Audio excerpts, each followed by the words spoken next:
Здравейте отново, малки приятели! Днес ще направим автентично прочитане на книжката Франклин и коледния подарък.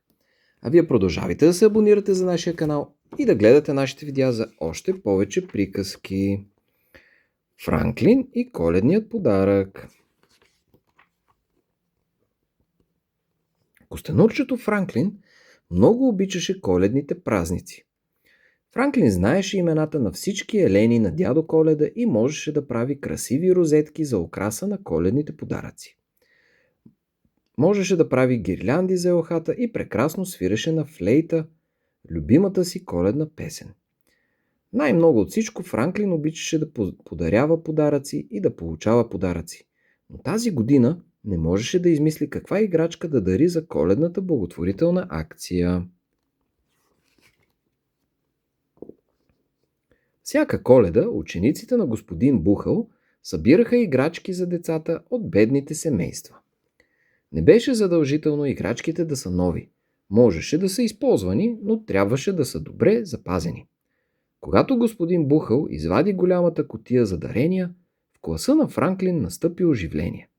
Господин Бухъл съобщи, че имат на разположение 3 дни, за да изберат подходящи подаръци. Вечерта Франклин разрови съндъчето с старите си играчки. Намери едно червено автомобилче, което не беше виждал цяла година и извика: "Ето къде си било!" Грабна автомобилчето и го подкара из стаята. Бип-бип! Като зави покрай съндъка, Франклин забеляза въгъла му своето любимо старо слонче. Остави автомобилчето, прегърна слончето и му прошепна: "Чудех се къде си изчезнало, много ми липсваше." След това Франклин намери своето най-хубаво зелено стъклено топче. Не го бе виждал няколко седмици и мислеше, че го е загубил. "Ура!" извика костенурчето. Франклин много обичаше своите стъклени топчета. Беше спечелил всяко от тях с отлична игра и всяко беше много красиво. Франклин огледа още веднъж играчките си. Реши да задържи всички, с изключение на едно ръждясало камионче, на което липсваше едно колело. После костенурчето отиде при баща си и го помоли да поправи камиончето. "Ще опитам", обеща баща му. "Но дори да успея, камиончето няма да изглежда нито ново, нито добре запазено." "Само то е подходящо за дарението", обясни Франклин. "Останалите ми играчки са много специални и не мога да ги дам." "Хайде да помислиш още", предложи бащата на Франклин. "Винаги трябва да си добър, но Коледа е време, когато трябва да си много добър и много щедър."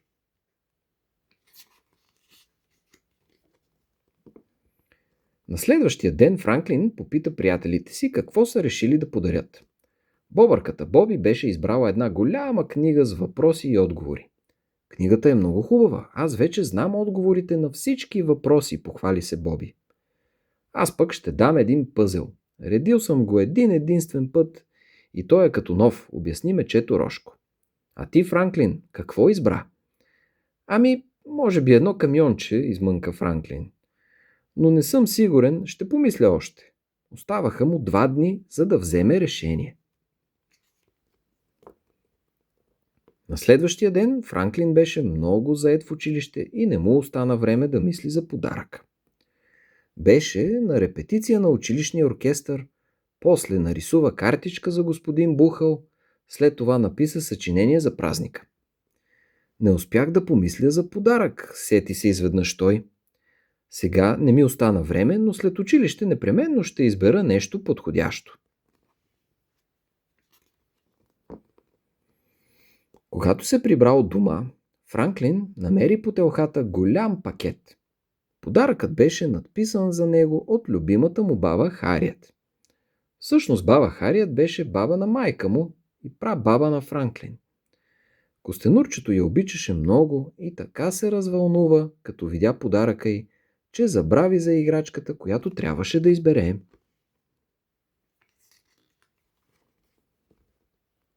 То грабна пакета от баба Хариет и го разтърси. "Виждам колко си любопитен, Франклин, но не бива да го отваряш предварително", усмихна се майка му.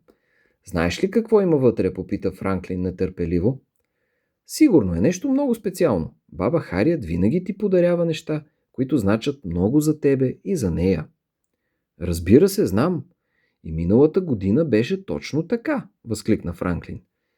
Баба Харият знаеше, че той обича да прави театър и му беше подарила две кукли, с които в детството си тя беше играла в една куклена пиеска. Двете кукли бяха най-хубавия подарък, който Франклин беше получавал.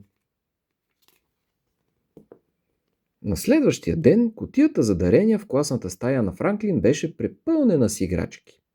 Вие сте много добри, похвали господин Бухъл своите ученици. За някои деца вашите играчки ще бъдат единствения подарък, който те ще получат за Коледа. Гърлото на Франклин се сви. Той въобще не бе помислил за това. След училище Франклин забърза към вкъщи и отново започна да преглежда играчките си. Той бързо разрови съндъчето. Слончето, автомобилчето, топката, кончето. Сигурно някое дете би обикнало слончето, но от много прегръщане то се бе изтъркало.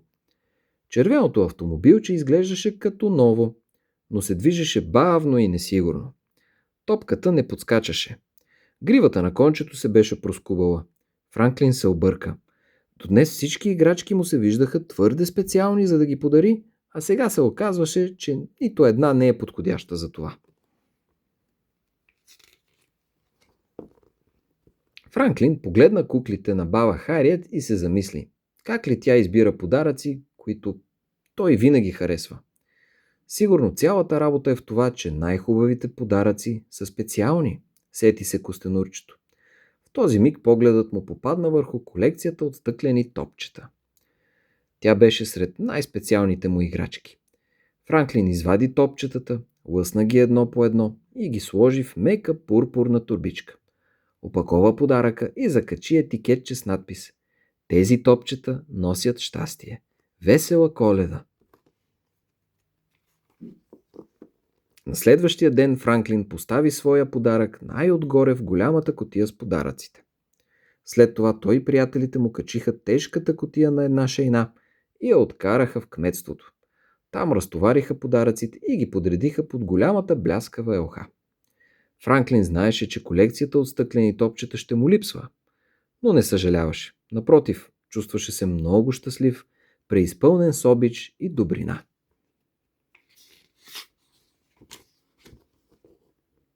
Вечерта преди Коледа баба Хариет дойде на гости и Франклин получи разрешение да отвори подаръка й. Той нетърпеливо разкъса опаковката и онемя от радост.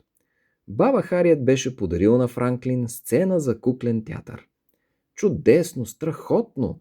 Благодаря ти, баба Хариет“, възкликна костенурчето и заподскача толкова високо, колкото може да скача едно костенурче.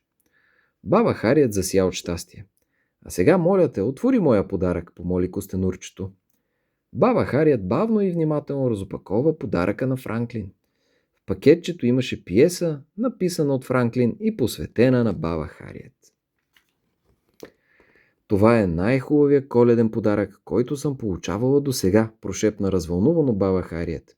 А Франклин отново почувства обичта и добрината, които го изпълниха със щастие. И с това приключва нашето прочитане на книжката Франклин и коледният подарък.